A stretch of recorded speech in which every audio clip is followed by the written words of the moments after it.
Hai Bunda, Besti, apa kabarnya hari ini? Semoga hari ini kabar kalian semua baik-baik saja.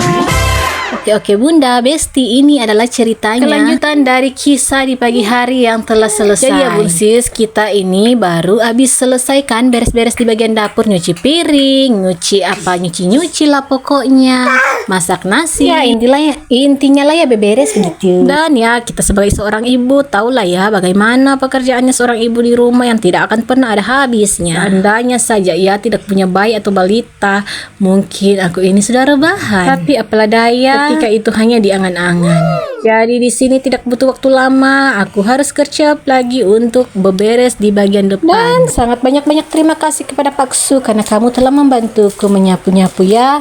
Karena kamu aku tahu memang paling rajin dalam menyapu. Sudah gede kan, minimal itulah ya di rumah bantu-bantu nyapu-nyapunya. Jangan bosan-bosan ya Pak Su. Kan sudah gede jadinya harus mandiri. Kamu kan mengerti aku ini urus anaknya sudah 4, masa harus dibikin jadi 5. Lah curhat. Next karena anak sudah diantar Pak Su ke sekolah. Tidak ada waktu untuk rebahan. Lanjutlah kita gercep untuk aku ngepelnya di ruang tamu ini dan di placa alias teras nggak sih? Yang di bagian depan di muka rumah karena itu. Pekerjaan di dapur kan sudah bebannya sudah terhempaskan ya, sudah terkurangi lah ya. Jadi di sini aku bisa ngepel karena bagiku juga ngepel itu adalah pekerjaan yang paling berat juga Besti. Tapi tidak apa-apa kan, hitung-hitung olahraga. Dan karena ini anakku tuh itu babynya itu cuma bisanya ngesot kan, dia nggak bisa ngerangkak. Jadi dia itu suka ngesot dan kalau tidak sering-sering dipel lantainya, aduh aku kayak merasa gimana gitu, merasa risih gitu karena kan dia ngesot tuh badannya di lap-lap di lantai begitu, digosok-gosok, di seka-seka tuh atau apalah. Mulai lidahku keselin. Padahal sekarang itu sudah bisa jalan sendiri ya Bunsis. Tapi tidak bisa merangkak ya, tidak apa-apalah ya, kadang merasa sedih. Tapi jangan terlalu dibawa pikiran. Oh iya, jangan salfok dengan kain yang ada di lantai itu adalah pakaian yang sudah tidak terpakai, yang sayang untuk dibuang, jadi aku jadikan lap-lap lantai. Maksudnya lap-lap kaki. BTW, gimana nih Bun? Sharing dong. Gimana bunda-bunda yang sekarang anak-anaknya sudah pada masuk sekolah dasar, yang ketika pagi hari itu biasanya kan ditemani anak gitu. Sekarang rumah sudah sunyi senyap, Pak Su kerja, anak-anak sekolah, dan tertinggallah bunda sendiri di rumah. Gimana nih? Biasanya bunda ngapain aja? Dan juga sharing dong buat bunda-bundi mungkin yang belum punya anak, yang masih merencanakannya dan masih menunggu berkat dari Tuhan. Gimana nih hari-harinya bunda tiap pagi?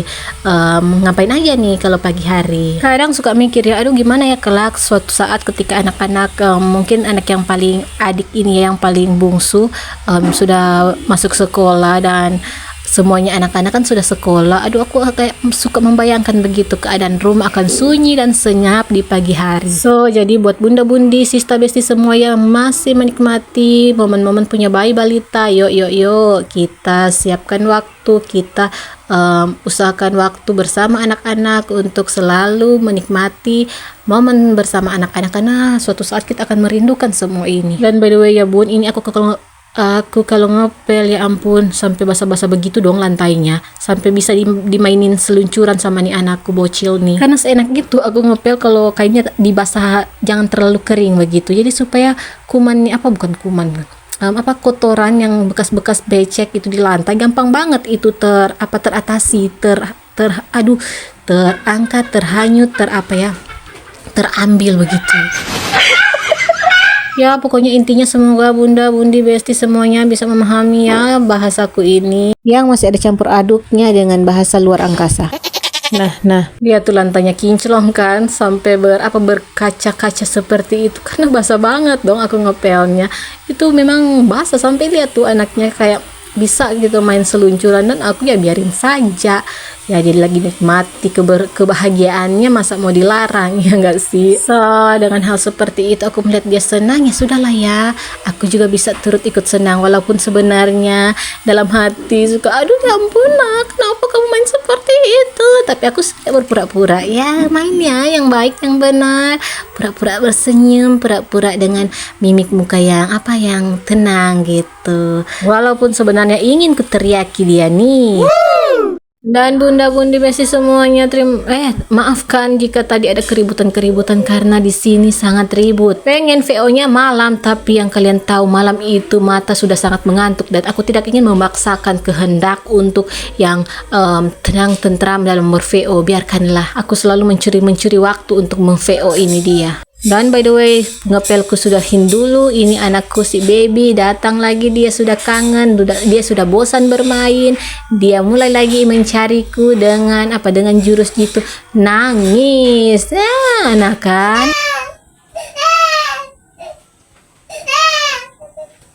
Ya oke, sudah bosan dia, sudah nangis kan. Jadi aku sudah mau urus dulu ini anak babyku ini dan bocilku itu. Aduh, dia ini hobi banget ngeganggu atau bukan mengganggu sih, dia itu menyayangi adiknya tuh, tapi kayak babynya itu kayak nggak mau gitu dia diganggu kayak gitu. Mungkin bagi bunda-bunda yang punya balita dan baby pasti merasakan bagaimana gemesnya kakaknya itu kepada adiknya, sampai adiknya merasa sangat terzolimi. Padahal kan kakaknya ini sebenarnya cuma mau mau memberikan perhatian gitu, tapi perhatian sering dia berikan itu terlalu berlebihan kan bagi bayinya, sampai bayinya kayak, aduh janganlah kakak, kamu menggangguku, kamu ini selalu menggangguku kakak. Ya oke, karena babynya sudah basah kan celananya, tadi dia sudah ngesot di lantai, dia sudah ngelap semua basah-basah yang ada di lantai sampai celana dan pampersnya pun basah. Jadi aku menggantikan dulu dia pelpok dan celana. Nah lihat tuh bocilku celananya basah banget kan, tapi aku kayak bukan tidak menghiraukan, tapi waktu ini aku tidak lihat kalau dia basah, tapi memang rencana aku akan memandikan dia, tapi tunggu dulu, aku mengurus baby dulu begitu, karena baby kan sudah rewel kan, sudah juga jam waktunya makan. Dan ternyata bunda besti semuanya, inilah yang terjadi, babynya tidak mau makan dan kasihan.